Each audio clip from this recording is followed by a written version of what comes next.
Good morning, North Schuylkill. I'm Doug Weist. And I'm Dan Tomtician.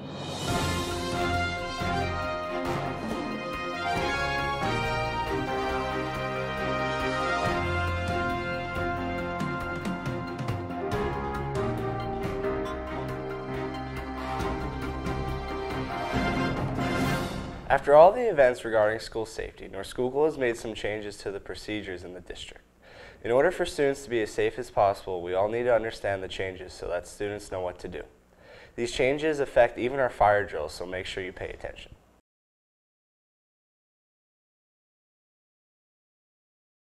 In the event of a fire drill, remain in your classroom until an official announcement from the office has been made for evacuation. Once the announcement has been made to evacuate the building, follow your teachers to the assigned location in the parking lot or other designated meeting area. If an announcement is not made, disregard the alarm and remain in your classroom. If an announcement is not made, but you see fire or smoke, inform your teacher immediately and evacuate the area with that faculty member. Tomtician here with Dr. Ackle. Regarding the fire drills, why is it important to wait for the announcements from the main office before leaving the building? Last week we implemented some changes around the district, and one of them was that we will not evacuate the building once the fire alarm goes off until an announcement is made by the main office that it is safe to evacuate the building. And the reason behind this is some of the trends of recent school shootings was to pull the fire alarm to get people out in the hallway and then have the tragedies occur. So we decided that it's very highly unlikely that a fire is going to occur in a school setting. So when the fire alarm goes off, we're able to detect where that alarm is going off very quickly. We'll be able to assess it, and if there is no immediate threat, then we will announce it is safe to evacuate the building and then proceed to our regular normal fire drill.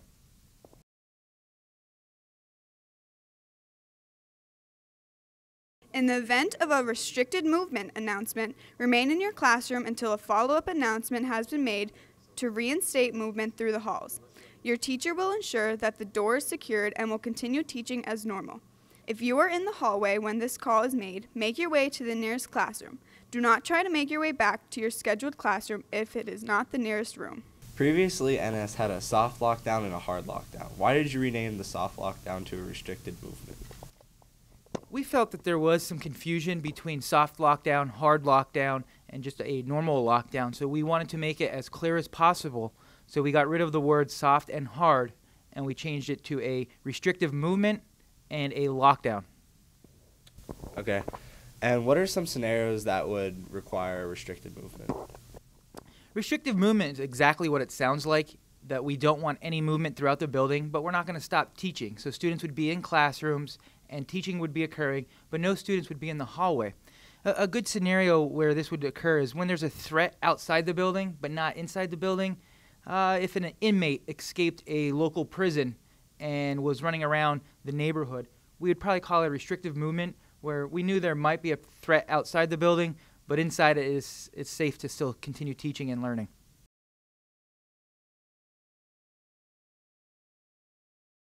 In the event of a lockdown, the teacher will ensure that the door is properly secured. All students and staff should move as far away from the view of a window as possible. All lights will be switched off. Cell phones should already be silenced on any given school day, but it is imperative to be exceptionally quiet during the event to avoid drawing attention to your location. Once students and staff have taken their places away from the windows, they must remain there until the door is unlocked from the exterior. Administration or law enforcement will identify themselves as they proceed to unlock the door.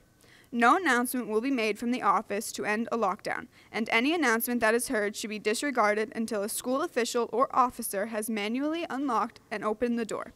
If you are in the hallway when this call is made, make your way to the nearest classroom. Do not try to make your way back to your scheduled classroom if it is not the nearest room. Will there be any planned practice lockdown drills to help ensure that they're conducted properly? At this time, we don't have any drills scheduled as a practice, but in the next coming few weeks, we will practice some of the changes that we implemented. I think it's important to have all the students and teachers know what's going on, so it is important to practice, but right now we don't have anything scheduled in the immediate future, but I would say within the next month or so, there will be some drills that we are going to be practicing. Okay, thank you very much. Thank you. On Wednesday morning, students nationwide expressed their right to have their voices heard. Students in some schools held to the initial suggestion to walk out of the school buildings in awareness of gun control, school safety, and in memoriam of the victims.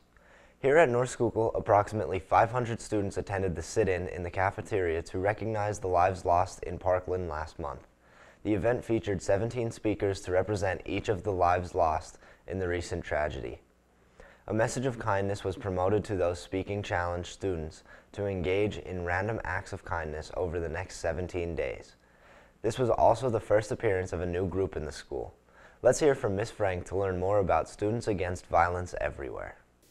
Hey, I'm Samantha Robbins here with Miss Frank. Miss Frank, can you explain the SAVE group? Yeah, so the SAVE group stands for Students Against Violence Everywhere. It's a club that came out of the Sandy Hook Promise Foundation, and basically the concept of it is that it empowers students to not necessarily just take a stand against violence, but see how they can become involved in making their school, their community, a safer place. Why do you think it is important today for students to stop violence? I think it's important for students to stop violence because, unfortunately, it's part of our world today. I remember I was in 9th grade when the Columbine shooting happened, and it impacted my high school career, where I started to become really great at, packing my gym bag so that when they searched it, I knew that they wouldn't be able, I'd be able to throw it back together.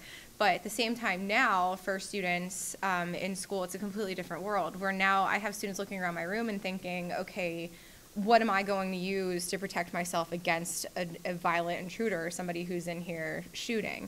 I think it's important for students to see how they can make it a safer place to be, but also ways that they can kind of stand up and become involved. So if they see something, who do they go to?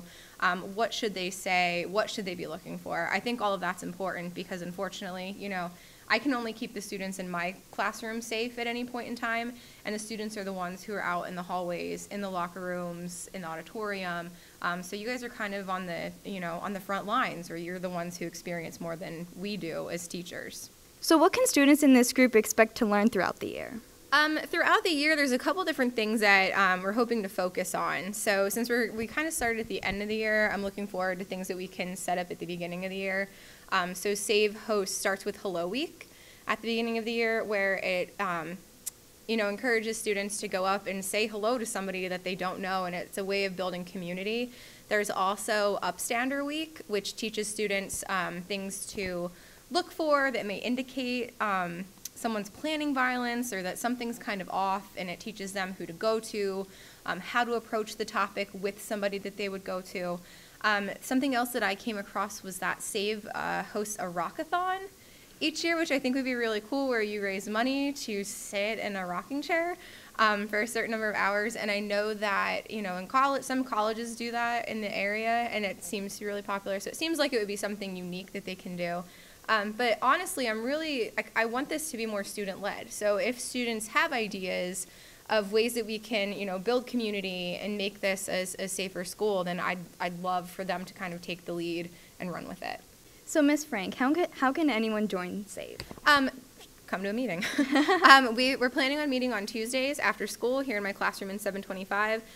If you can't meet on Tuesdays, if you want to just stop by and say that you're interested, students can swing in. I have a Google Classroom set up to keep everybody updated and share articles and photos and stuff like that. So if you want to join, just stop by on a Tuesday after school or just see me and I can fill you in. Thank you. Yesterday afternoon, students at Think Big had an assembly to inform students about the charity. Already this year, the group has conducted a number of successful fundraisers, but the majority of the money raised comes from the 12-hour dance marathon planned for April 27th and April 28th. Please consider signing up to join all of the fun planned for the night. And remember that all of the money goes to benefit the families right here in Pennsylvania. Yesterday morning, students were also treated to a parade of champions as the building recognized the Lady Spartans, who concluded their season on Tuesday night with an overall record of 25-4. Qualifiers for the State Computer Fair and National Tournament for Speech and Debate joined the parade as well. The final honorees were swimmers Reggie Crawford and Joanne Tolick, who compete today at the state meet. Good luck, guys.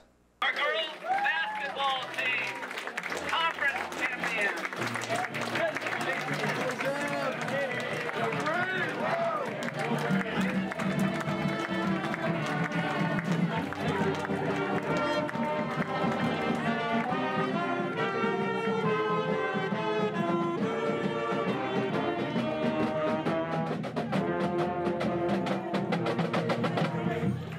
This week's reward system winner for junior high is Seth Malik from Mr. Stone, and for senior high it's Cassie Adams from Mr. Sinakis. Please claim your prize in the office.